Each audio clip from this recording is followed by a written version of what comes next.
Team Atropa Belladonnas. If this was a competition between just the names, I'm sure we'll make it in top 6, but this is a presentation, so let's go ahead. I will go through all the contents, but since there's a shortage of time and before I lose your attention, I just want to highlight 5 takeaway points before I lose you.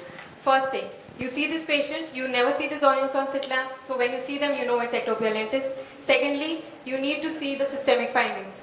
This is not just the thumb sign and the wrist sign, it is in fact called the Rupert Walker-Murdoch sign and the Steenberg sign. You see this, you want to refer the patient first to the cardiologist. Next are the management strategies. We'll talk about the surgeries in greater detail.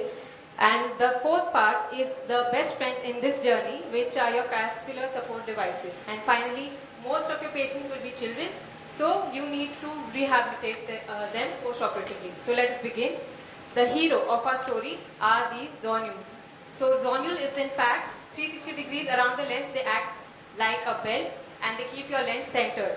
If there is a displacement from the patella fossa and the lens is still in the visual axis, it is subluxation. But when it is not in the visual axis, that is dislocation. So let us see the causes. We already saw Marfan syndrome, that is hereditary. We have metabolic causes, homocystinuria. Trauma is most important. You must remember 50% of the cases are post-traumatic and there are other ocular risk factors. We looked at the clinical presentations and the systemic findings. So let us move on to my main topic. I know you all want to be great surgeons, so you must know when not to operate. If there is minimal subluxation and with refraction, your patient is improving, you want to halt surgery for some point of time. But if there is significant lenticular astigmatism, which is seen in cases of ectopia lentis and the chylomicronemia amblyopia, or the pupil is getting bisected by the lens, or you can have anti-dislocation causing glaucoma in the patient, so you want to go ahead with surgery. But first, post-traumatic cases, like I said, first you want to do a gonioscopy, you want to see how the cornea is on specular, and most of the patients are myopes, so you must do a fundus examination. For those who I have already lost, there are some interesting pictures for you. You can see in this corner, the earlier surgeries involved expanding the pupil. This was called iridodesis, so that the patient can have a clear visual axis, even if through the aphakic zone. But today surgeons have a lot of surgeries to play with, and ectopia lentis is something that keeps both the anterior and posterior surgeons on their toes. So this is a brief outline, and the first surgery I am going to discuss is the intralenticular lens aspiration. It gives great control of the aspiration with minimal disturbance to the posterior vitreous face and minimal injury to the iris. Obviously, in a posterior dislocation, you can do a pars minor lensectomy, which is primarily preferred by the posterior segment surgeons. But if the lens is cataractous and you want to go ahead with phaco, just remember that you start in the area which is opposite to the intact zonules, so because it is all about the balance of forces. Another great help is the femto, in which there is minimal stretch on the capsule bag. You have the idea of a range of eyes to choose from. And finally, about the best friends, if there is nothing you took away from this, just remember I have a simple chart for you. You see the degree of subluxation. If it's 3 clock hours or less, you can just put in a CTR. 3 to 6 clock hours you can put in a Chioni, and more than up to 9 clock hours you can put in a CTS.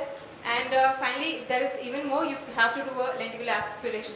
If you remember nothing, just remember the Chioni itself has a 6 in it and an 8 CTS has a 9 in it. So that will help you remember. And in the connective tissue disorders, you don't usually put in a CTS. And as I said, post-op refraction is of utmost importance. Thank you very much. You can just switch over and Our next team is from UCMS Maverick Nampi. mentor is Dr. Ankur Singh and mentee is Dr. Priyanka Gupta and Dr. Nampi. And Dr. Nampi Associations in these people. Sir, if the patient has, if you suspect Marfan syndrome, then there is the Gens criteria according to which the patient might have aortic root dilatation. So that is in the definitive criteria, but the patient might also have mitral valve prolapse and other cardiac findings. So the patient needs to be optimized preoperatively. Normally, would you like to fix the bag or take it off and put a scleral fixation? What is the normal best way to go? So like I said, it depends on the degree of subluxation. So if is it a progressive zonulopathy or a static zonulopathy? So depending on the cause, it could be a progressive or static zonulopathy, and if it is a progressive zonulopathy, then it is better to take off the capsular bag, because even after we put in the IOL, there is a chance of dislocation of the IOL. So that cases will happen. Thank you.